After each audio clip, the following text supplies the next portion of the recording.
umva ushobora gupfusha umuntu ukamushyingura aho gupfusha abantu 5 abantu 10 abantu 20 abantu 30 batarwaye, abana, abasaza, ababyeyi, abasore, ukabapfusha umunsi umwe. Umwicanyi agahitamo akica umwana umusekera, akica umwana umusaba imbabazi. Nk'abantu mwarahemutse,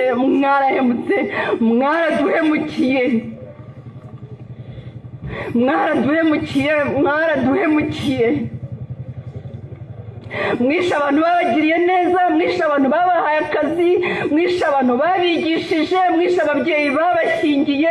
Mama wanjye yabereye marene hafi abakobwa banyu bose. Data yubakiye amazu mwese. Uyu mwenda mubona nambaye uyu munsi ni umwenda mama wanjye yambaye nahawe Karisitiya mfite imyaka 7. Uyu mwenda wari warasahuwe n'abaturanyi njya kuwubaka, ntabwo ari usa nawo, niwo nambaye.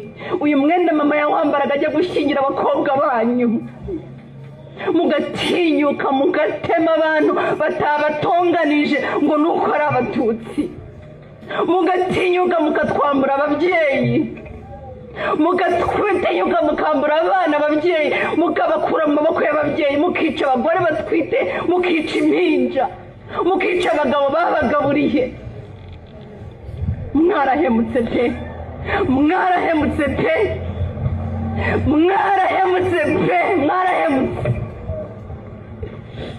mwaraduhemukiye pe. Mwahemukiye igihugu, mwahemukiye imiryango, mwaraduhemukiye pe. Abana bacu baraterura seke aho kuza gusura abasekuru na ba nyirakuru, barasura amatongo, baraterura abantu batigeze bamenya. Mwarahemutse.